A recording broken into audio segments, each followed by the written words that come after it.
너 내가 마음에 안 드는구나. 아닌데? 나 되게 마음에 드는데?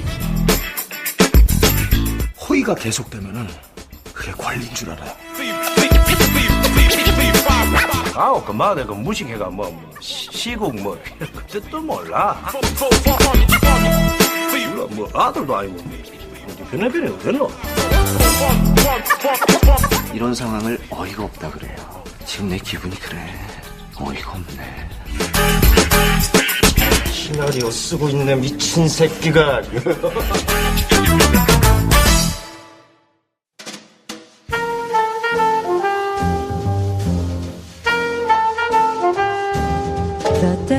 평론가와 일반인 사이 매력적인 영화 미생들의 유쾌한 영화 잡담 시네마스타 시작하겠습니다. 오늘은 오종대 쿼텟과 이 보컬 김민희 씨가 함께한 The Days of Wine and Roses로 시작했습니다. 야, 격조 있지 않아요? 멋있다. 새해 들어서 저희가 이제 이렇게 시작했는데 네. 반응이 나쁘지 않은 것 같아요. 네. 그래서 많이도 잘 못 알아듣겠네요. 좋았어요. 네. 네. 오늘은 게스트가 오셨습니다. 네. 네.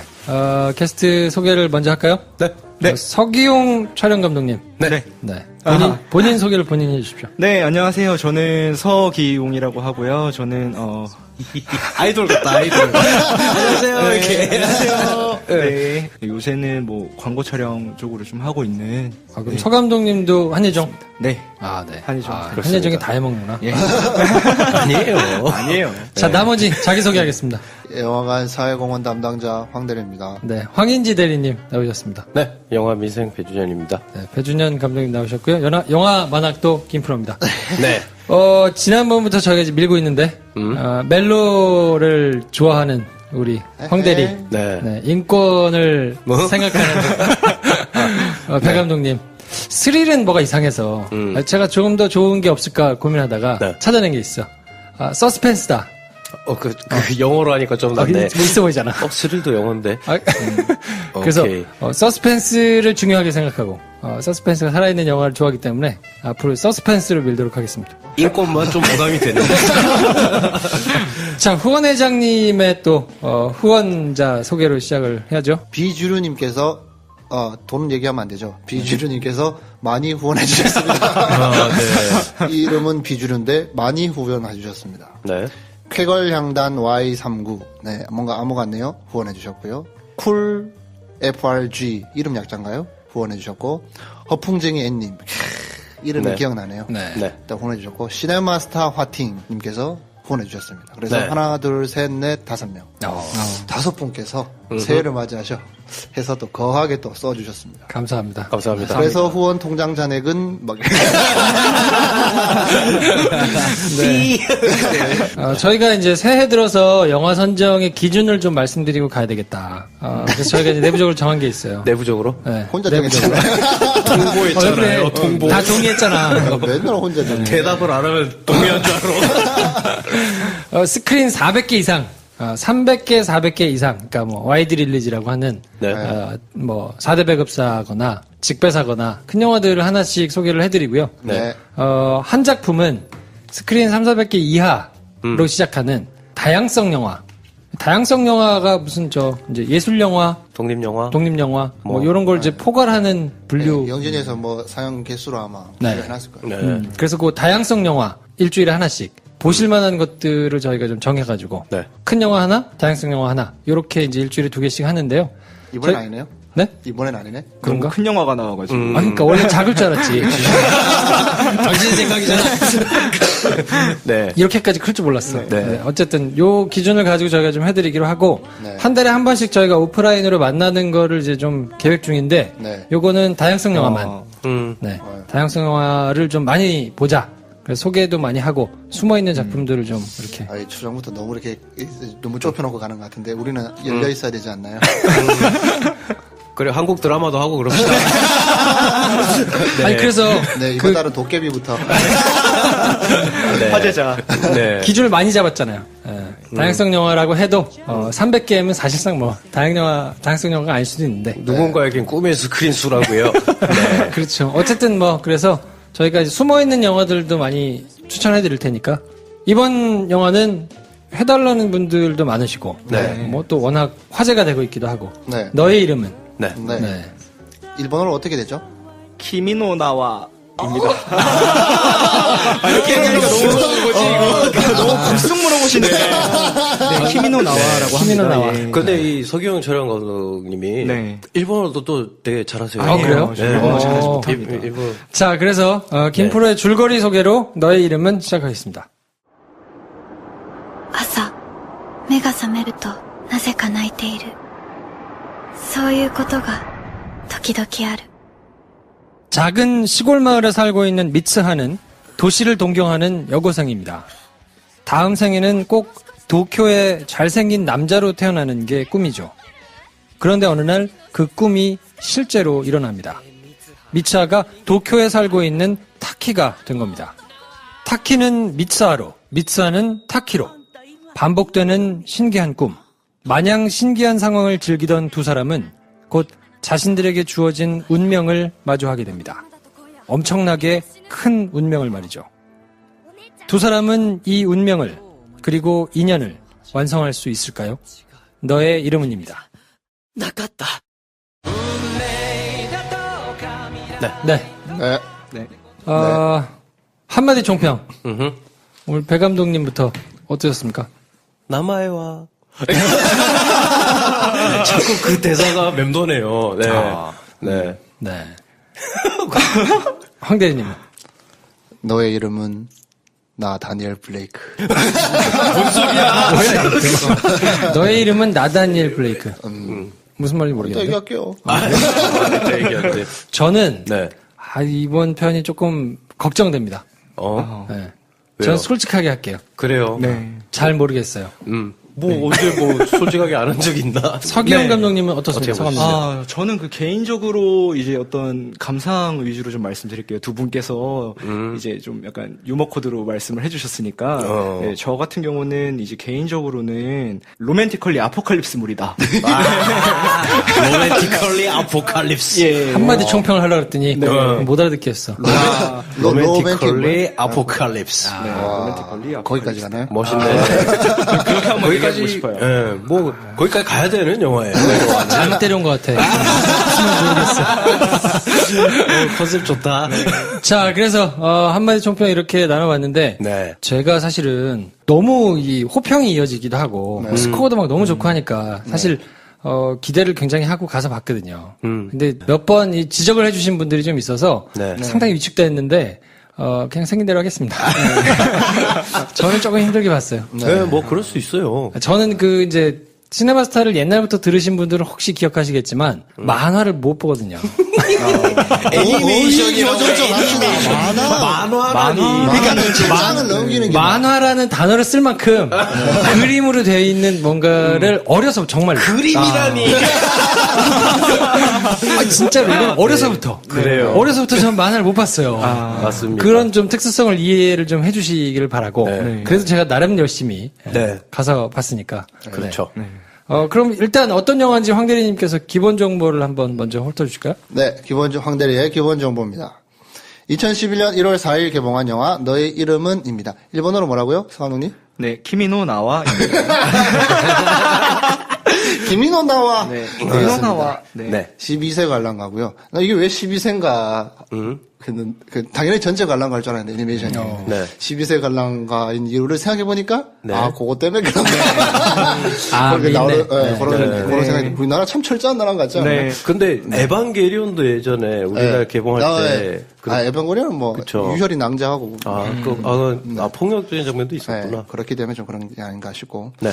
러닝타임 106분입니다. 이게 길어요. 제가 알기로는 신카이 마코토 감독이 원래 뭐 자세히 설명해 주시겠지만 혼자 처음부터 작화부터 막 촬영 전부 다 하기 때문에 러닝타임이 그렇게 길진 않았거든요. 그냥 물리적인 한계가 아닌가 싶은데 어느 시점부터 뭔가 스튜디오 안에서 이렇게 단체 작업을 해가지고 뭔가 극장 개봉작의 경우에는 100분 정도? 106분? 결코 짧지 않은 그런 작품이라고 생각이 되고 주인공은 타키와 마츠하입니다. 왜 웃어 벌써? 미치하. 미치하. 말씀드렸듯이 신카이 마코토 감독의 연출작이고 뭐 간단히 감독 너무 유명하지만 간단히 설명드리면 2013년도에 언어의 정원 6만 6천 명을 동원했습니다. 2011년도에 별을 쫓는 아이 62,000명. 우리나라 기준이죠? 네네. 네. 2007년 초속 5cm 38,000명. 2004년도에 구름의 저편, 약속의 장소. 이게 최초 극장에서 개봉한 애니메이션이라고 하더라고요. 근데 스코어는 잘 안 나와 있고. 네. 1999년도에 이제 그녀와 그녀의 고양이. 네. 네. 저도 이걸 처음 봤던 것 같은데 이건 단편이거든요. 네. 이게 처음 만든 단편은 아닌 것 같은데요. 처음 만든 단편이라고 알려져 있어요. 아, 네. 그죠. 그래서 같이 사는 방돌이 형이 뭔가 뭐 미싱에 나왔다 그래서 보라 그래가지고 한번 봤었는데 뭔가 작화에서 오는 느낌 자체가 네. 굉장히 신선했던 네. 그런 인상을 가지고 있는데 그 이후에 계속 만들어가는 영화들을 많이 챙겨보진 못했는데 네. 그래도 누군지는 좀 저 정도는 다 알고 있지 않을까 싶은 유명한 감독이고 우리나라 현재 947개 스크린을 확보했습니다. 처음에 한 500개 정도로 시작했는데 엄청 엄청 많은 일본 애니메이션 치고는 그러게요. 947개 거의 1000개니까요. 네. 네. 녹음하는 이 시점에 이제 관객 수는 134만 정도. 네, 133만 7천 명. 133만 7천 명입니다. 이 속도가 네. 거의 뭐 웬만한 메이저 스튜디오에서 나오는 헐리우드 애니메이션급의 지금 흥행 속도를 달리고 있고 뭐 네. 말할 것도 없이 신카이 마코토 감독의 개봉작 중에 가장 역대 최고 스코어고. 그 300만 넘으면 한국에 다시 오겠다고. 맞아요. 아, 그랬어요? 근데 그렇게- 본인 입으로는 힘들지 않을까요?라고 해서 그렇죠. 힘들긴 하겠다. 이렇게 흥행하는데 겸손하고 있구나라고 생각을 했었는데 네. 네. 중국에서 열흘 만에 1,700만 명이 봤대요. 일본에서는 1,500만 명. 네, 일본에서 네, 1,500만 명이 보고 중국에서 1,700만 명이 봤대요. 엄청납니다. 황당한 스코어. 대단한 스코어. 엄청난 스코어고요. 뭐 말씀 이어가자면 일본에서 작년에 최고 흥행작이고 네. 1,640만 명이 봤다고 합니다. 그래서 일본에서는 역대 2위. 역대 1위가 이제 센과 치히로의 모험이 일본에서 애니메이션 중에 역대 1위고 역대 2위로 등극을 했고 개봉과 동시에 홍콩, 중국, 태국, 대만에서 예매율 1위입니다. 네. 근데 놀랍게도 제작비가 3억 7천엔이에요. 네. 30억. 30억. 30억.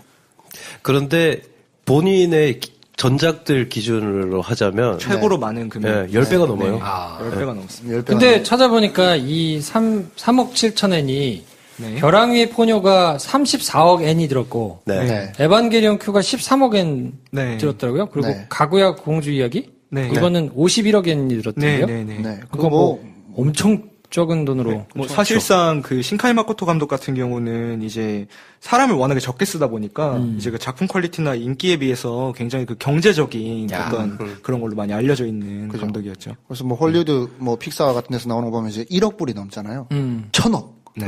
1,000억을 들이는 그런 애니메이션 나오고 뭐 싸게 찍는다고 지난번에 소개해드린 일루미네이션 거기는 뭐 한 1억 불 안 든다 우리는. 8천만 불을 네. 넘지 않는 뭐 하여튼. 네, 그래서 경제적이다라고 얘기하는데 신카이 마코토 30억. 30억. 와. 정말 좀 어마어마한 가성비로 따지면 가성비가 정말 예. 엄청나죠. 우리나라 뭐 일반적인 그냥 상업 영화의 P&A 비용 정도로 네. 영화 한 편을 만들었는데. 그러네. 진짜 P&A 비용이네. 네. 그렇죠. 이번 그 너의 이름은 같은 경우에도 이렇게 경제적으로 쭉 만들 수 있었던 게 비디오 콘티를 직접 만들었다고 하더라고요. 네, 그 비디오 직접 콘티라는 게 만들었어요. 한마디로 영화화 되기 전에 네. 그냥 거의 뭐 콘티를 가지고 이제 네. 그림 영상으로 볼 수 있는 그런 콘티인데 이게 그냥 그림만 그냥 대충 해놓은 게 아니라 이거 비디오 콘티로 붙여놓은 게 100분이었대요. 100분. 근데 러닝 타임이 106분이니까 거의 다 그랬죠. 거의 다 뭐 가이드를 잡고 시작했던 거라. 네. 사실 애니메이션은 영화는 찍고 나서 컷하면서 이거 뭐 다시 촬영하자 해서 다시 하면 되는데 애니메이션은 만들다가 뭔가 이거 좀 아닌 것 같은데 그러면 처음부터 다시 그려야 되는데 맞아요. 그 과정이 완전 생략돼 버리니까 이런 게 가능했던 게 아닌가 뭐 이런 생각을 해봅니다. 그래서 경제적으로 만들었지만 큰 감동을 주는 너의 이름은 내 관한 기본 정보였습니다. 네. 네. 자, 저희가 이제 덕후스러운 작품을 할 때는 항상 후달림을 느끼기 때문에 네. 오늘은 특별히 서 감독님을 모셔온 게 감독님을 좋아하세요? 아니면 작품을 좋아하세요? 애니메이션을 좋아하세요? 저는 그러니까 이 애니메이션을 좋아한다고 말씀드리기는 좀 어려울 것 같고요. 대신에 이 신카이 마코토 감독님 작품은 꽤나 좋아하는 편이어서 관심 있게 지켜보던 그리고 응원하던 감독님이었던 것 같아요. 그래서 저희가 모셔왔습니다. 네. 어그로는 오늘 제가 끌고 중요한 얘기를 안 했네. 이 배급이 제가 다니고 있는 예, 맞습니다. 야, 예. 메가박스 그러면서. 플러스 하나 네. 올해 이제 뭐 괜찮은 거 사실 아니에요? 뭐 댓글 중에 그런 것도 있더라고요. 한국 영화 같은 경우에는 뭐 뭐 총재, 순재 뭐 알 수 있는 방법이 열려 있는데 일본이 아니라 외국에서 수입해 오는 작품의 경우에는 네. 뭐 어떻게 갖고 와서 어떻게 수익 구조가 되냐에 대해서 이렇게 댓글 다신 분도 있더라고요. 그게 머리에 남았는지 우연히 내부 자료로 네. 여기에 뭐 수입 비용과 뭐 P&A 비용과 뭐 손익분기점과 이런 것들을 봤어요. 얼마 안 된다고 그러던데. 그래서 그렇지만 얘기할 수는 없다. 내부 정보니까. 이거는 뭐 저희 것만 그런 게 아니라 뭐 다른 수입상 이런 것들도 이게 수입은 이제 약간 거의 비인같이 하나의 작품을 두고 이제 이렇게 막 딜을 해가지고 가져오는 그런 건데 영업 비밀이라 사실. 대박은 맞잖아요. 예? 대박은 맞잖아. 돈을 좀 벌 수 있겠다. 그러네요. 그 팀장님이 표정이 밝더라. 뭐 좋네. 이런 아, 얘기를 라라랜드 저 배급한 그게 이제 판시네마에서 네. 배급했는데 네. 아, 이 팀장님이 막 어깨가 막 이만큼 올라왔어요. 지금 그렇겠지요. 그래서 그 팀장님이 위층에서 내려오시던데, 저는 멀리서 그냥 지켜봤는데 춤을 추고 내려오시는 문워크를 하셨군요. 아유, 그런 뭐 생각이 거기 들어요. 판시네마 팀장님도 지금 274만 넘었거든요. 뭐 완전 대박이라서 막 7개 보면 막 상 다 받았다고 막 카톡 오고 막 난리 났어요. 골든글로브. 2월까지 틀 것 같기도 해요. 아카데미가 그럴 수 있죠. 남아있으니까. 네. 네. 뭐 아카데미 수상자 기념으로 뭐 기획전이 들어갈 수도 있고. 그렇죠. 오늘 저도 한 번 더 보려고 그랬는데 아직 못 봐가지고 뭐 그런 기회가 있으면 다시 한번 봐야 되겠습니다. 나라랜드 얘기했습니다. 너의 이름은 두 번 보기는 좀 힘들 것 같습니다. 너의 이름은. 근데 전 진짜 이 2D 애니메이션 있잖아요. 장편 2D 애니메이션. 우리 픽사나 이런 3D 말고 이걸 진짜 오랜만에 본 것 같아요. 극장에서 화질 좋다는 느낌. 화질 좋다는 느낌. 정말 깔끔한 영상. 그거- 영상미는 진짜 뛰어나더라고요. 네. 와. 그러니까 눈이 그건 그냥 느껴져요? 큰 느낌. 와 박수. 영상미 그 정도는 아니에요. 네. 다행이네요. 그 맑은 하늘 있잖아요. 그려진 맑은 네. 하늘. 네. 야, 저는 그 첫 화면, 그 첫 장면, 딱 그 해성 떨어지는 거 나오는데, 네. 와, 이래서 다들 대단하다고 하는구나, 하는 생각이 드는데, 장인의 숨결이 느껴지는. 그 다음에 이제 2D 만화로 딱 바뀌잖아요. 만화로. 아, 그때부터. 그때도 만화였다고.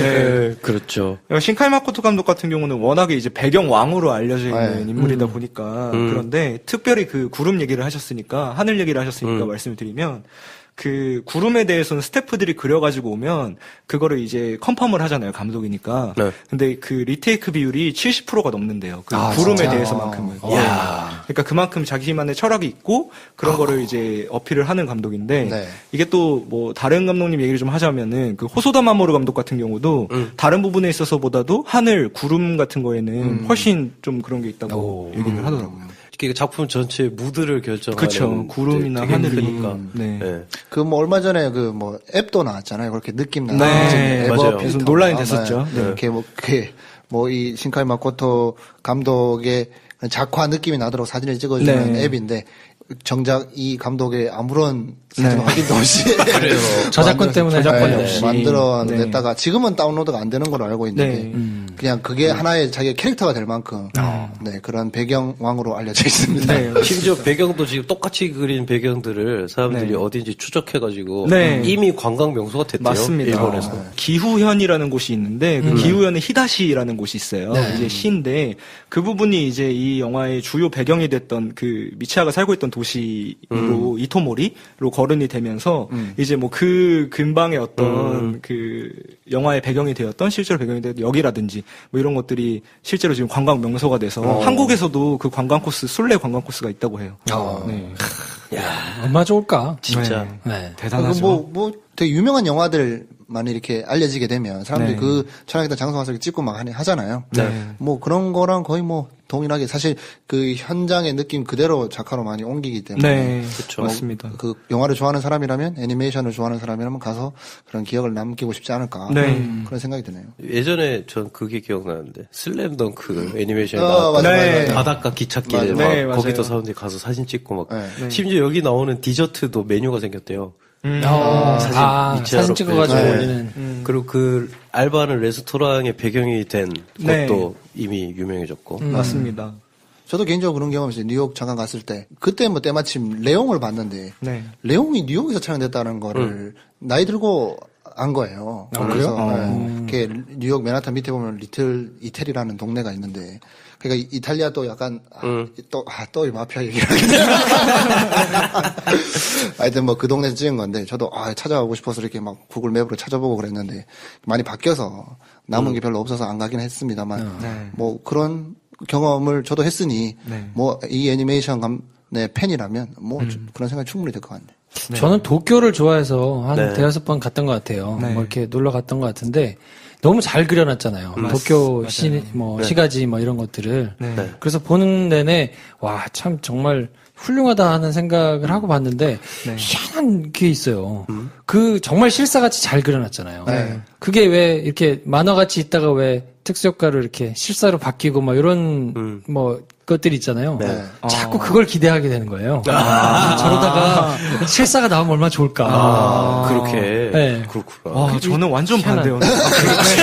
우리 보통 반대로 생각하는데. 실제로 만들 수 없는 거를 이렇게. 그러니까 제가 좀 특이한 건데, 저는 실사가 나오지 않고 뭔가 있을 때 그 답답한 느낌이 좀 있어가지고 왜 그런지 모르겠어요. 그건 진짜 특이점이다. 정말 특이해요. 그러면 이게 아예 개뻥 같은 배경이면 판타지면 그게 덜할 수도 있겠네요. 아니에요. 그건 아니에요 또. 그러니까 그 애니메이션은 실사하고 그게 흡사하게 그려져 있는 거를 좋아하더라고요. 그게 덜 답답하구나. 그게 답답한 게 있어서 진짜 이건 제가 봐도 약간 좀 이상할 만큼 특이한 건데 어렸을 때 뭐 4살, 5살 그 초등학교 가기 전에요.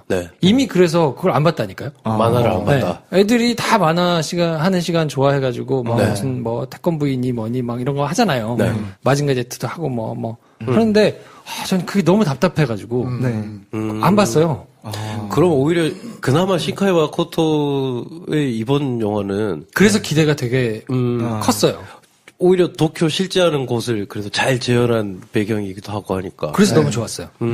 그런 그 화면 좋았던 네, 그래서 그거에 대해서는 저도 드릴 말씀이 있는데 그 실사로 찍어놓은 어떤 화면들을 분명히 가지고 그걸 이제 리터칭을 해가지고 이제 그려내서 이제 구현을 하는 거잖아요. 근데 그 과정에서 보면 이제 뭐 카메라로 찍은 앵글처럼 정말 완벽하게 어떤 그 만화 안에 그 그림이 구현이 되어 있지만 거기에 이제 신카이 마코토 감독 같은 경우는 굉장히 중요하게 쓰는 요소가 이제 빛의 굴절이라고 해요. 그래서 이제 우리가 현실 세계에서 구현할 수 없을 만한 어떤 그런 빛의 굴절이나 이런 것들을 그 배경 속에 투영시킴으로써 화면이 보면 뭔가 되게 빛이 항상 내리쬐는 거라든지 뭐 어떤 하레이션이라든지 뭐 이렇게 좀 화면 안에 꽉 차 있는 듯한 그런 느낌들을 빛이 많이 주잖아요. 그러니까 우리 이제 자주 쓰는 말로 맷집이 진짜 센 쨍한 화면. 맞습니다. 그러니까 약간 도자기 보는 것 같아요. 네, 도자기 보는 것 같아요. 매끈한 도자기인데 이게 단단한 느낌이라. 저는 배경을 진짜 힘줘서 그리는 게 정말 중요한 것 같아요. 맞아요. 우리 얼마 전 일전에 마이펫의 이중생활도 그 도시를 정말 잘 그려내니까 그래서 좀 볼 때 오히려 느낌이 시원해지더라고요. 저도 그런 것도 있어요. 만화책을 볼 때도 인물이야 뭐 항상 그 제대로 그리는 것 같은데 배경이 얼마나 디테일하게 그려져 있느냐가 어떻게 보면 정성같이 느껴질 때가 있는데 매번 다 그렇게 할 수는 없겠지만 그런 걸로 가득 차 있는 이노우에가 그린 그림들은 너무 좋잖아요. 하나하나가 화보 같은 느낌이고. 요즘 들어 특히 웹툰으로 되면서 오히려 배경에 손을 쓸 이제 그런 노력을 기울이는 힘든 매체로 막 변한 게 아닌가. 만화들도. 아무튼 신카이 마코토는 짱짱한 맷집과 무슨 약간 UHD 화질을 보는 느낌을 준다.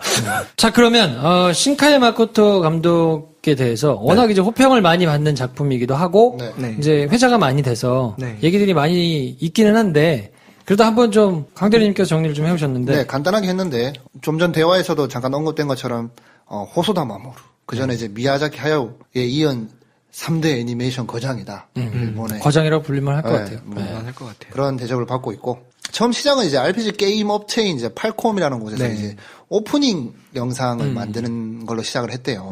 이게 일본 게임들 많이 해보면 항상 그런 게 있잖아요. 딱 키면 나올 때 그 오프닝. 그게 게임의 퀄리티거든요. 시네마틱 영상. 시네마틱 영상. 일본은 거기서 일단 하나의 장르거든요. 네. 그럼요. 뮤직비디오잖아요. 네. 그 한편 매번 게임할 때마다 한번 보고 시작하는 그 맛이 있거든요. 네. 전 그것만 보고 꺼요. 네. 뭐 파이널 판타지도 있고 뭐 그게 너무 이렇게 극대화돼가지고 아예 그냥 영화 한 편을 만든 것도 있고 뭐 네. 그렇잖아요. 하여튼 그렇게 오프닝에 참여했고 이 감독이 만든 뭐 저는 잘 모릅니다만 이스트 뭐 이터널 오프닝 영전선 5 그게 5. 되게 이제 네. 엄청 많이 회자되는 그렇다면서요? 이제 네. 신카이 마코토 감독의 그 게임. 이게 몇 년도죠 이게? 근데 이게 저도 정확한 그거는 알 수 없는데 이제 그거에 대해서 조금 더 얘기를 다른 쪽으로 좀 드리자면 네. 그 팔콤에 입사하기 전에 이제 이 신카이 마코토 같은 경우는 아버지가 건설회사 사장님이세요. 그래서 진짜. 네, 금수저요? 금수저인데 이제 아버지가 면접을 보라고 했대요. 이제 그 회사의 임원으로 키우려고. 근데 그렇게 했는데 이제 자기는 게임 회사에 들어가서 애니메이션 그리고 싶다고 얘기를 해서 그렇게 들어갔다고 하더라고요. 그래서 아까 언급이 됐지만 그와 그녀의 고양이 같은 경우는 이제 27살 때 그 게임 회사를 나와서 이제 만든 거라고 하니까 아마 그 이전이 아닐까. 그럼 굉장히 게임 인트로 동영상의 걸작을 만들어낸 게 27 이전이군요. 그렇죠. 어릴 때 굉장히 두목을 드러냈구나. 네. 저도 그 인터뷰 같은 거 찾아보니까 그러더라고요. 그러니까 자기가 그리는 그 게임 안에 나오는 애니메이션이 자기랑은 너무 멀리 떨어져 있어가지고. 뭐 그랬더라고요. 자기는 아침 9시에 정장 입고 출근해서 밤에 저녁에 퇴근 7시에 퇴근하면 편의점 도시락 사 먹고 그 또 자고 아침에 또 지하철 타고 출근하고 이런 팍팍한 그냥 회사 생활을 하면서 그리는 건 막 검사, 용, 불 이런 걸 그리니까 내 현실이랑 너무 떨어져 있다. 나는 저 편의점 불빛 같은 거 그리고 싶은데 뭐 이런 생각을 했대요. 근데 하나가 이해가 안 가는 게 팍팍한 회사 생활 9 to 6 행복한 생활 아니야. 저녁이 있다는 거잖아. 그리고 일본 편의점 도시락 얼마나 맛있어. 부럽더라고요. 네, 아무튼. 네. 그와 그녀의 고양이? 네. 이게 그럼 단편인 건가요? 네, 단편입니다. 되게 짧은 단편이고요. 유튜브 같은 데 치시면 보실 수 있으니까 네, 한 번쯤. 네. 만약 이 영화를 너의 이름 영화를 보고 좋았다. 네. 그래서 감독에 대해서 좀 관심이 생긴다 보고 하면 싶다. 네, 쉽게 볼 수 있는. 네. 참, 그리고 그게 궁금했는데, 이분의 전작 중에서, 네. 나 이 감독 좋아. 그래서 한번 좀 보고 싶어. 그러면 어떤 거를 찾아보면 좋습니까? 저 같은 경우는 사실 신카이 마코토 감독님의 작품 중에는 언어의 정원을 제일 처음으로 봤던 것 같아요. 이게 사실은 2013년도에 나온 작품이었는데, 그러니까 저 같은 경우는 이제 신카이 마코토 감독님을 되게 늦게 알게 된 거죠. 네, 그래서 그 다음에 이제 다른 작품들을 찾아보게 된 계기가 됐었는데, 저는 아직까지도 그 신카이 마코토 감독님의 전작 중에서는 언어의 정원이 저한테는 개인적으로는 제일 좋았던 것 같아요. 네. 그 인문적으로는 언어의 정원. 언어의 정원이 괜찮다. 그냥 저의 매니악한 취향일 수도 있으니까. 뭐 그럴 수 있죠. 잘 알려진 작품들로는 뭐 초속 5cm 뭐 이런 것들이 있지만 네. 저한테는 나중에 말씀드릴 어떤 다른 이유들로 해서 네, 초속 5cm보다 뭐 그런 것들보다도 언어의 정원이 더 좋았다. 이렇게 말씀드릴 수 있을 저도 것 언어의 같아요. 정원 좋았어요. 네. 근데 전 신기한 게, 전 초속 5cm를 그때 봤었거든요. 처음 나왔을 때. 네. 저 그게 이제 전작들 중에 거의 대표작처럼 느껴졌는데, 네. 저한테는. 언어의 정원은 초속 5cm 감독의 후속작 느낌이었거든요. 네. 근데 아까 한국 관객 수를 보니까 네. 제일 적던데? 초속 5cm. 그쵸. 그게 38,000. 네. 그러니까 그게 좀 신기하다. 그때 알려져서 차근차근 이제 인지도가 좀 생기는 모양이죠. 네, 맞아요. 그렇군요. 그래서 뭐 유명하기로는 이제 원래 음악을 빼고는 이제 뭐 원화, 동화, 스토리, 성우까지 혼자 네. 다 작업해서 성우도. 네, 작업을 하는 걸로 유명했었고 네. 그래서 경제적으로 항상 만들었었는데 네. 찾아보니까 이제 구름의 저편 같은 경우에는 네. 200만 엔, 초속 5cm는 2,500만 엔. 네. 너의 이름이 처음으로 이제 억을 넘은 3억, 네, 3억 7천만 7천만 엔. 엔. 이렇게 만들었다고 하더라고요. 200만 원이면 2천만 원? 2천만 원 정도 2천만 넘는 원 거겠네. 조금 넘을 거예요. 그쵸. 요새는. 네. 그러니까 돈이 없어가지고 퀄리티가 떨어졌다진다는 말을 못 하게 됐어요. 우리. 정말로. 네. 네. 야, 만화 그리시는 분들이 더 진짜 힘들으시겠다. 어떡하냐는 거지. 지금 어마어마한 돈을 쏟아부어서 정말 많은 스태프들이랑 작업한 첫 영화다라고 하고 지금 스코어가 장난이 아닌데도 네. 따져보니 40억, 30억이라니 놀랄 노짜죠. 네. 근데 그 돈 안에서 프리 비주얼도 완벽하게 다 끝내고 들어갔다. 네.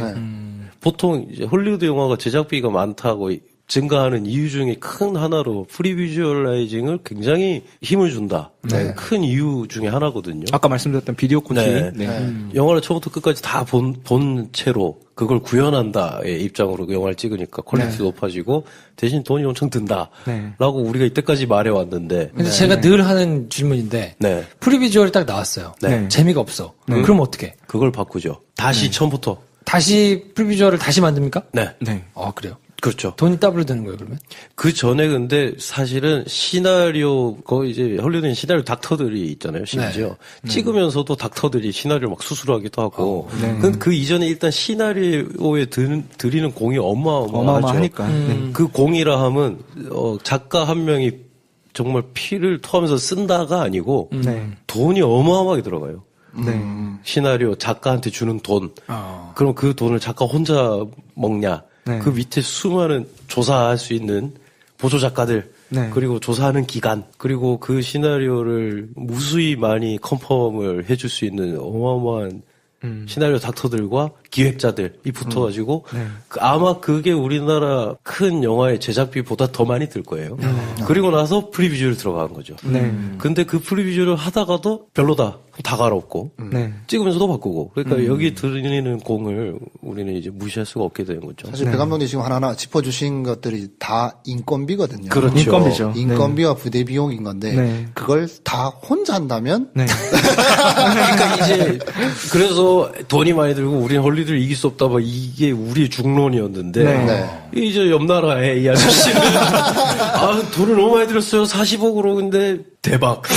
이래 보니까 할 말이 없게 되네요. 야, 진짜 할 말이 없네요. 그러니까 그러고 이제 그 신카이 마코토 감독 경우는 이제 그 주오 대학의 이제 일문학과 그러니까 그 나라 말로 하면 우리나라 말로 하면 이제 국문학과잖아요. 네, 그러니까 이 문학을 또 공부했던 사람이라 이제 어떤 그런 글 쓰는 뭐 그런 거에 대해서 되게 또 좀 조예가 있었고 애니메이션을 한 편 만들게 되면 그 애니메이션에 대한 어떤 소설을 써서 똑같은 소설을 써서 그러니까 그런 소설들을 또 출간을 하고 그걸 읽는 독자들이 또 생기고 뭐 이럴 정도. 누가 판권 얘기하는 거예요? 아니요. 그 소설을 직접 써서요. 네, 똑같은 비슷한 내용을 가지고 그러니까 그걸 줄거리나 대사 같은 경우도 그 자기 작화만 뛰어난 게 아니고 문학성을 인정받을 정도로 잘 쓴다는 얘기. 그렇죠. 그런 얘기인 것 같아요. 그렇게 따지기는 약간 시나리오 구성이 조금 그렇게 탄탄한 편은 아니잖아요. 이게 근데 또 이제 여기서 이 말 저 말이 나올 수 있을 것 같은데 초속 오세지나 어느 정원 같은 경우는 자기는 그냥 시라고 생각하고 썼다고 하더라고요. 내러티브를 그렇게 중시하지는 않았다. 그 순간의 느낌이나 이걸 재현하고 싶었다고 한 거 인터뷰를 들었고. 그 이번 영화에 와서야 자기가 이제 비로소 자기 세계가 이것은 나의 세계다라고 말할 수 있는 작품이 나왔다고 말할 수 있을 것 같다. 이렇게 얘기를 하더라고요. 그전 것들을 보면 사실 뭐 무라카미 하루키나 아니면 일본의 여러 라이트 노벨이나 혹은 심지어 옛날 시리즈 애니메이션들 아니면 게임 인트로, 게임 설정 이런 데서 많은 걸 이제 차용을 해가지고 자기화 시켰다면 이제 탄탄한 내러티브까지 완성된 거 아닌가. 그래서 저도 인터뷰를 읽다가 몇 개 찾아보다가 흥미로웠던 지점이 아까 이제 서희경 촬영 감독님이 말씀하신 것처럼 저는 약간 작화에 대한 어떤 얘기를 되게 많이 할 줄 알았는데 그건 그냥 노력을 들여서 그리면 되는 것이고 본인이 프리비주얼을 하면서 제일 중요하게 생각한 게 그러니까 비디오 콘티를 다 만들었다고 했잖아요. 106분짜리, 100분짜리를 만들어 놓고 제일 중요하게 생각한 게 뭐냐? 대사래요, 대사. 대사를 자기가 다 일일이 이렇게도 녹음해보고 저렇게도 녹음해보고 하면서 그 말맛이 살거나 리듬이 안 살면 그걸 계속 고치는데 주력을 한다 그러더라고요. 그러니까 러닝타임이 일치한다는 얘기가 사실은 그게 어떻게 그리든 러닝타임은 일치할 거 아니에요? 그러니까 말들이 다 정해져 있다는, 리듬이 다 정해져 있다는 데서 되게 신기함을 느꼈었는데. 하긴 뭐 이렇게 얘기하다가 둘이 같이 막 이렇게 얘기하면서 외치듯이 말이 탁 끊기거나 뭐 그런 것들이 주고받거나 다 계산해가지고 넣은 거니까. 그런 거는 아주 초기작부터 발견되는 요소인데 그 두 사람이 이제 계속해서 나왔던 어떤 말들을 가지고 이제 마지막으로 가면 갈수록 이제 그 말이 더 중요해지고 뭐 이런 코드들이 그 아주 초기작들 그러니까 그와 그녀의 고양이부터 시작해서 아주 자주 발견되는 어떤 그 신카이 마코토 감독만의 그 개인적인 어떤 연출 요소라고 볼 수도 있을 것 같아요. 거기 약간 집착을 하거나 하는 게 있군요. 이게 뭐 그런 것 같아요. 스타일인 건데 그냥 폄하하는 게 아니라 그냥 이 영화 한 편을 일본 RPG 게임이라고 이해해도 크게 무리는 없을 것 같은 생각은 들어요. 시작할 때 오프닝 제대로 나오잖아요. 네. 음악이 쫙 깔리면서 네. 그리고 주인공 나오고 주인공이 하나하나 던전이 던져지는 거고 네. 하나하나 찾아가지고 어떻게 될지 찾아가가지고 네.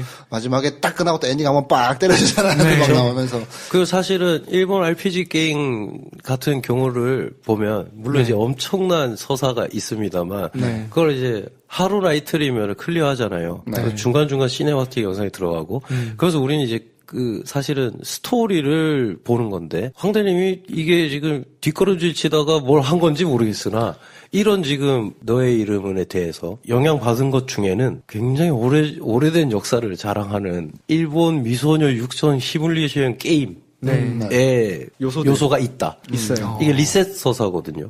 리셋 계속 리셋해야 되잖아요. 그런 줄 제대로 친 것 같은데.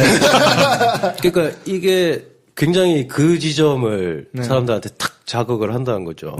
모든 게 리셋이 되고 내가 해결해야 된다는 리셋 서사랑 그리고 이제 뭐 나중에 또 얘기하겠지만 세카이게라는 게 있어요. 그게 뭡니까? 세카이게의 요소를 이제 거기에 녹아내게끔 만들어서. 근데 이게 이제 그걸 이제 나중에 그럼 말씀드리고 그 일본에서 이게 또 큰 반향을 일으킨 건 뭐냐면 한 시대가 끝났다. 적절한 비유는 아닙니다만 곡성을 2천만 명이 본 거예요 우리나라에서. 이를테면 그러니까 이 세카이게와 그리고 이제 일본 RPG 게임의 본류가 되는 어떤 리셋 서사와 그리고 이걸 잘 버무린 남녀 소년 소녀가 나오는 멜로물이 1,000만 명이 넘게 보다니. 우리 일본에서도. 그러니까 여기서 사람들이 이제 많이 당황도 하고 뭔가 이제 파악하고 싶어 하는 거죠. 어떤 오타쿠들의 전유물이라고 생각했던 어떤 그런 것들이 이렇게 큰 반향을 일으키니까 또 그렇게 보일 수 있는 건데 제가 덧붙이자면 이제 신카이 마코토 감독님 영화 같은 경우는 아까 말씀하셨던 그 미소녀 시뮬레이션과 그 세카이게의 요소가 빠지는 작품이 아마 단 한 작품도 없었을 것 같아요. 이제 세카이게가 뭐야? 궁금해요. 세카이게에 대해서 말씀해 드릴게요. 이게 요는 이제 주인공인 나랑 이제 히로인 그러니까 상대방 여자 주인공이 인간관계에서 이제 가장 조그만 어떤 연결이 이제 구체적 설정이나 그런 거랑 관계없이 그냥 세계의 운명 혹은 뭐 세상의 종말 같은 거랑 이렇게 연관이 되는 거예요. 그렇죠. 그래서 수상적이고 뭐 거대한 문제랑 이렇게 직면을 해버리는데 이제 이 안에서 나랑 이 여자 주인공이 되게 뭔가 중요한 역할이 된다거나 그렇죠. 그런 코드들. 이 둘의 관계가 세계의 운명인 거예요. 근데 이걸 비유로서 사용하는 수많은 영화들이 많잖아요. 보통 그러니까 전 좋은 멜로는 사실 그 지점이 들어가 있어야 된다고 생각하는데 안 그러면 남들도 우리랑 똑같아라고 말할 수 없잖아요. 멜로의 남녀 주인공을 가지고. 그렇죠. 근데 이 세카이게 일본 이 세카이게 작품들의 특징이 뭐냐면 그걸 은연중에 비유로서 혹은 그런 걸 느끼게 하는 게 아니라 그냥 정말 그게 그건 거예요. 이 남녀가 이루어지는 것이 지구의 운명을 구하는 내용인 거예요. 아니면 히로인이 죽어버리면 지구가 멸망해버리거나. 그게 비유적 표현이 아니라 정말로 그렇게 되는 경우. 이건 우리 다음에 다루게 될 패신저스도 똑같이 적용되는 거 아니에요? 그렇죠. 그렇죠.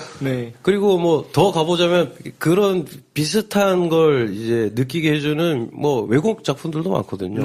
이를테면 도니다코 뭐 이런 영화가 있는데 거기서 얘가 이 여자애를 좋아하는데 그러니까 물론 이제 그 영화는 되게 컬트 영화이긴 합니다만 그 둘의 관계가 잘 이어지지 않으면 어떻게 되냐면 원인 불명의 미사일이 옆집에 떨어져요. 뭐 이런 거죠. 그러니까 그게 그냥 중간 단계 없이 딱 붙어 있을 때 사람들이 이제 거기서 이제 어떤 쾌감을 느끼는 건데 이게 사실 되게 매니악하고 마이너 감성의 장르였다면 이게 이제 끄집어내신 거죠. 주류가 돼버린 건데 저는 전작 초속 5cm와 이 영화의 차이라고 하면 내러티브의 힘인 것 같아요. 이게 정말 사람들이 보기 편한 따라가기 쉬운 내러티브에 그걸 다 얹어놓아 버리니까 폭발력이 생긴 거 아닌가. 맞습니다. 이거는 그래서 개봉하기 전부터 유료 시사를 스크린이 200개 넘게 했더라고요. 그래서 개봉하기 전에 이미 7만 4천 명인가 먹고 시작했더라고요. 그래서 야, 어떻게 개봉하면 7만이 나오지? 하고 봤더니 스크린이 200개가 넘는 거예요. 그래서 물어봤지. 이런 경우가 있나요? 이게 개봉하기 전에 200개 스크린은 어떻게 엽니까? 그랬더니 유료 시사를 한 건데 유료 시사를 200개씩 열 수가 있나요? 그랬더니 이런 경우는 자신 있는 경우 이렇게 한대요. 그래서 이거는 뭐 일본이나 전에 스코어가 아마 있었으니까 그렇죠. 이렇게 열었던 거겠죠. 자신 있어서 그렇게 선택을 했던 걸기도 하고 그래도 일본 애니메이션이라는 진입 장벽을 낮추기 위해서 미리 보여주면서 이거 진짜 볼만하다라고 빠른 입소문이 필요해서 약간 전략적인 판단이 아니었을까라는 내부에 있지만 그 내부 정보를 미리 접할 수 없었던 한 사회공헌 담당자의 추천입니다. 네. 저는 사실 시카이 마코토 감독의 전작을 다 보지 못했고 사실 초소 5cm를 보면서는 고구마 한 100개 먹는 느낌이었어요. 왜 진행이 안 되는 거야. 이 묘사에 나는 이 묘사와 그 느낌 내가 이걸 20년 전에 봤다면 울었을 텐데 막 이런 느낌이었어요. 그런데 그림 너무 죽인다. 저걸 저렇게 파고들 수 있구나 이런 생각을 했었는데 그리고 그냥 잊혀진 감독이 됐거든요. 근데 일본에 사는 제 아는 지인들 중에 일본에 친척이 있거나 하는 사람들이 있을 거 아니에요. 그 사람들 영화를 많이 보지도 않고 애니메이션도 그닥 문화생활 다른 쪽의 문화생활을 훨씬 좋아하는 사람들인데 전화가 왔어. 전화가 자기가 역대급이라고. 그래서 아마 이 나라가 일본이 난리가 날 것 같다. 한국에 개봉하면 꼭 봐라. 너의 이름은. 네. 일본에서 난리가 날 것 같다. 그런데 한국에서 언제 개봉할지 모르겠지만 이렇게 얘기를 했었어요. 그때까지만 해도 이게 신카이 마코토? 누구 건데 신카이 마코토라고 하길래 이랬거든요. 매니악한 그 양반 신작인데 어쩌다가 일본에서 많이 봤나 보다. 근데 난리가 났다고? 우리 보고 꼭 보라고? 내가 이런 걸 어떻게 보는지 아는 사람이? 그런데 다르더라고요. 전작과는. 그러니까 이게 지금 너의 이름은 같은 경우가 이제 그 자신만의 어떤 그 개성들이 있었잖아요. 그 신카이 마코토가 가지고 있던 어떤 그 개성들을 그냥 유지를 하면서 좀 더 대중적인 요소들이 많이 들어갔다고 봐야 될 것 같아요. 그래서 이 사람의 어떤 연출이 기본적으로 이렇게 뭐 빠르다거나 아니면 뭐 서사가 급진적으로 진행을 한다거나 이런 게 없었는데 이번 같은 경우는 되게 뭔가 다이나믹한 요소들이 좀 많이 들어가고 그 유머 코드가 원래 별로 없는 감독이에요. 원체 그래요? 진지하고. 얘기가 독백들이 많고 대사들의 독백 많고 뭐 나레이션 많이 쓰고 뭐 이런 것들이 되게 서정적으로 녹아있는 감독이었는데 요번에 와서는 이제 그런 것들이 좀 더 유머 코드 같은 걸로 이렇게 승화가 되니까 그리고 뭔가 망설이거나 지지부진의 요소가 많이 빠진 것 같기도 하고 그게 근데 어떤 감성이 약간 바뀌었다고 볼 수도 있는데 그러니까 세카이게를 더 강조한 것 같고 그 전까지는 전국의 중2들이 보면 다 이제 울고불고 난리가 약간 그런 제가 그 중2병 감성을 되게 좋아해서 이 중2병 감성을 느끼고 싶다. 나의 지금 손과 발이 나는 너무 싫다. 그냥 다 떨어져 나가게 하고 싶다. 그냥 보면 직방이거든요. 그래서 이게 평론가 평을 좀 살펴봤더니 야 이거를 많다고 봐야 되는지 적다고 봐야 되는지 약간 애매하게 줬더라고요. 평식 오빠는 많이 줬어요. 많이 줬어요. 3개 많이 줬어요. 다크나이트급이죠. 그래서 신카이 마코토 일본 애니의 축복.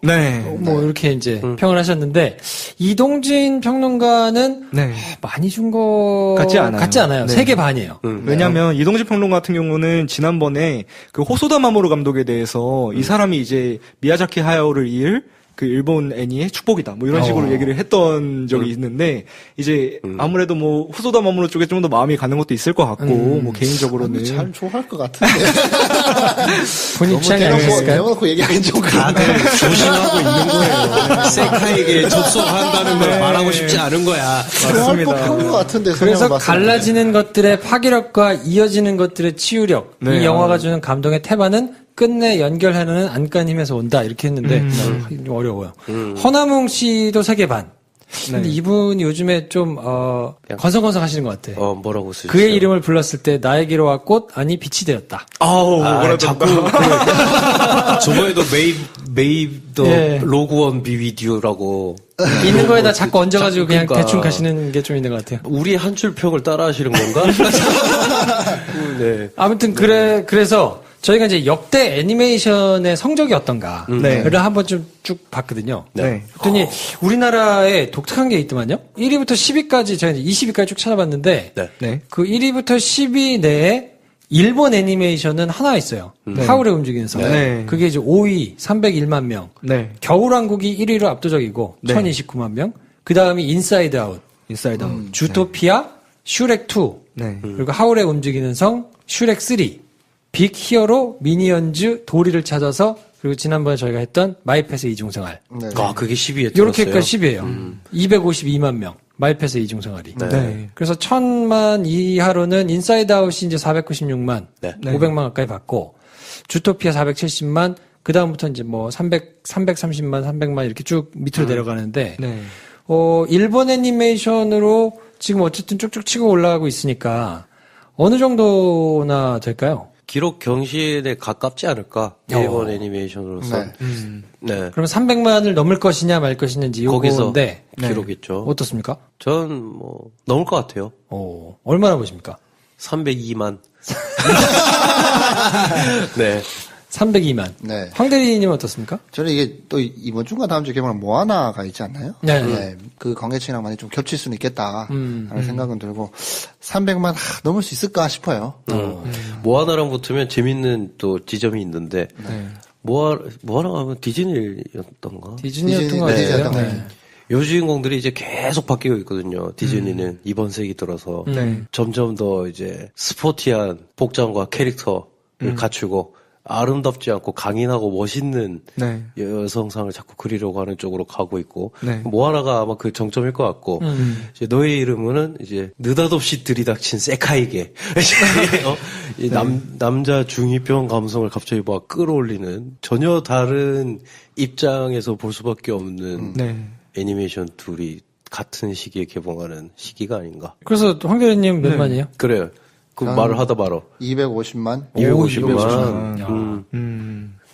사감독님 어떻습니까? 제 생각에는 너의 이름은이 왜 지금 한국에서 흥행하고 있을까를 생각해 보면 300만은 넘을 수 있지 않을까 하는 생각도 들어요. 그러니까 저희가 이제 일본에서 이미 1600만 명이 본 영화래라는 호기심으로 시작해서 우리나라에 상륙을 해가지고 이제 100만 명이 넘은 상황인데 이제 이런 기류가 뭐 이 영화 자체가 이제 단순한 호기심으로 그렇게 됐다고 한다면 모르겠지만 이제 보고 나서도 호평들이 꽤나 있는 것 같거든요. 제 주변에서는. 그러면 이제 그런 입소문들을 좀 타다 보면 그래도 300만 명 정도는 넘지 않을까 싶고 아까 얘기했었던 것처럼 뭐 신카이 마코토 감독이 이제 300만이 넘으면 한국에 한번 다시 오겠다고 뭐 이런 얘기를 했다고 해요. 한 번 더 오시는 거 정도는 볼 수 있지 않을까 싶은 생각이 들고 뭐 팬심을 더해서 배 감독님보다는 50만 명 정도는 더 봤으면 350만. 350만. 350만. 하고 있습니다. 요즘 이렇게 야박하게 부르지? 극장 직원이 말이야. 저는 300만 간당간당 하겠다 생각은 사실 들었었는데 저는 아직 가늠을 잘 못하겠는 게 워낙 많이 봤으니까 일본에서도 화제더라. 뭐 중국에서도 대박이 났다더라. 우리나라에서도 뭐 이렇게 뭐 다 제끼고 역대 없었던 뭐 스코어를 찍고 있다더라. 그러니까 봐야 될 것 같은 느낌에 가서 저처럼 보고 나오는 사람들도 꽤 있을 것 같거든요. 나는 잘 좋은지 어떤지 이거 맛을 잘 모르겠는데 다 좋다고 하니까 보고 뭔가 하나 이렇게 좀 글이라도 하나 쓰고 뭐 이렇게 좀 해야 문화적인 소양이 좀 평균 정도 따라간다고 하는 무언의 압박감을 좀 느끼는 사람들도 꽤 있지 않을까. 그래서 저는 되게 250만을 처음에 생각했었거든요. 정상적으로 가면 250만 정도 되지 않을까 했는데 이 허세에 대한 갈망이 있는 사람들이 상당수 가서 보고 그러면 좀 더 올라갈 수도 있지 않을까 싶은 생각이 좀 들어요. 300만 언저리까지 어쨌든 갈 것 같아요. 그래서 저는 또 이제 이런 얘기들이 많은데 동일본 대지진을 이제 그냥 아예 그걸 적극적으로 가져와서 감독 본인도 그 전까지는 그런 생각을 안 한 것 같다. 근데 이 영화를 만들면서 애초부터 우리 잘하고 있어. 힘을 내자. 더 좋은 세상이 만들어지면 좋을 것 같다. 라는 걸 이 영화를 보고 사람들이 생각했으면 좋겠다. 라는 걸 생각을 처음 해봤대요. 그리고 이 영화에서 그래서 그런 위로나 희망을 꼭 얘기를 하고 싶었다. 그래서 이성진 평론가의 평이 이제 그걸 캐치해서 그렇게 얘기를 한 것 같고 그렇다면 우리나라 지금 작금의 상황에서 어린 친구들이 그런 걸 그냥 거침없이 얘기하는 애니메이션을 보는 것도 굉장히 큰 경험이 되지 않을까 그들에게. 자, 그래서 그러면 어떤 분들한테 추천을 하면 좋을까요? 황 대리님은? 일단 뭐 앞에 개봉을 앞두고 있는 이제 모아나를 두고 본다면 디즈니에서 나오는 애니메이션을 기대하고 가는 그런 장르를 좋아하는 관객층이 있는 것 같아요. 요즘 한국 사회에서 많이 확장이 된 것 같은데 아마 그런 분들이 이 영화를 보고 나오면 그럼 모아나를 보고 나왔을 때와의 그런 기분과는 확실히 다를 것 같아요. 뭔가 진짜 모아나는 헐리우드에서 잘 만든 그런 장편 애니메이션에서 주는 충격감이 분명히 있을 것 같고 이거는 근데 그걸 기대하고 간다면 조금 다를 수 있을 것 같다. 그래서 추천한다면 근데 그런 분들이 봐도 그런 장르의 영화를 좋아하시는 분들이 봐도 크게 무리는 없는데 확실하게 보면 100% 만족하는 관객층은 당연히 일본 애니메이션에 대해서 호감도를 가지고 있는 분들이 가면 거의 뭐 누구나 만족할 수 있을 것 같고 약간 헐리우드 애니메이션에 익숙하신 분들이 가서 보면 약간 기대하는 바랑은 다를 수가 있다. 그 정도까지는 얘기할 수 있을 것 같아요. 박 감독님 어떻습니까? 약간 라라랜드랑 비교를 해보자면 첫 장면에서 노래를 사람들이 막 부를 때부터 아씨 뮤지컬이구나 라고 느끼고 힘들어하시는 분들도 있잖아요. 이 영화도 당연히 그 지점이 있거든요. 거기서 저는 이제 팁을 드리자면 항복하시면 돼요. 거기에 항복해버리면 전례 없는 쾌감을 느낄 수 있다. 영화도 좋아하고 뭐 애니메이션 뭐 이런 거 즐겨 본다. 근데 그게 다 디즈니 픽사였고 보고 뭐 우리나라 드라마 도깨비 같은 거 보고 재밌고 뭐 얼마 전에 시그널 이런 거 재밌었다. 하시는 분들은 새로운 문화 체험을 하고 싶다. 이걸로 입문하십시오. 이런 느낌을. 서 감독님 어떻습니까? 어떤 분들한테 추천을 하면 좋을까요? 저도 이제 배 감독님 말씀에 하나만 더 덧붙이자면 그 센가치히로 얘기가 아까도 나왔었는데 센가치히로의 행방불명을 재밌게 보신 기억을 가지고 계신 분들이라면 그런 어떤 오그라듦이라고 말할 수 있을 만한 어떤 그런 것들을 기꺼이 참을 만한 용기가 있으신 분들이라면 한 번쯤 보실 만은 하다고 말씀드릴 수 있을 것 같고 요번에 이 너의 이름은의 작화 감독님이 이제 안도 마사시라고 그 센가치히로의 행방불명부터 해서 이제 그 지브리의 작화를 하셨던 분이세요. 이제 그분이랑 같이 협업을 해가지고 만든 작품이라는 뭐 정보를 제가 좀 말씀을 드리면서 한번 궁금하시다면 저는 기꺼이 가서 뭐 보더라도 좋은 느낌을 받고 나오실 수 있지 않을까라고 생각하고 그러니까 있습니다. 하울의 움직이는 성이 2004년에 개봉해서 300만 원이었거든요. 근데 됐네. 2004년보다 지금 거의 2배로 늘었으니까 이게 훌쩍 넘어갈 수도 있겠다. 그리고 스크린도 지금 8,900개 뭐 이렇게 되고 하니까 가늠을 잘 못하겠어요. 근데 어쨌든 새로운 체험을 좀 하시고 싶으면 가서 보시는 거 괜찮은데요. 저는 솔직히 조금 잘 모르겠더라고요.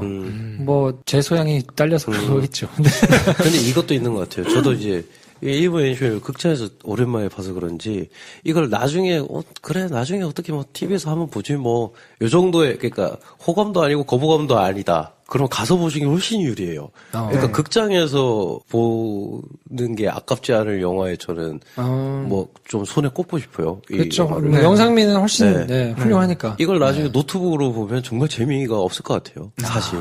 저도 사운드 짱짱한 극장에서 한번 보고 손발이 달아 없어지면 없어진 대로 놔두고 아니면 그게 너무 좋다 그러면 좋다.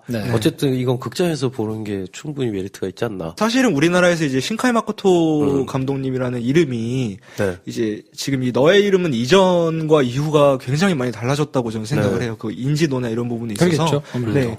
이제 그 애니메이션 영화에 대한 한국 감독의 어떤 한국 관객들의 기대가 저는 그 하울의 움직이는 성 때보다는 훨씬 늘었다고 보거든요. 그래서 실제로 극장 수도 늘었을 뿐만 아니라 직접 극장에 찾아가서 보는 사람들도 그만큼 늘었을 테고 그래서 저는 그런 거에서 좀 더 우호적인 부분들이 한국 관객들한테도 생기지 않았을까 하는 생각을 해봅니다.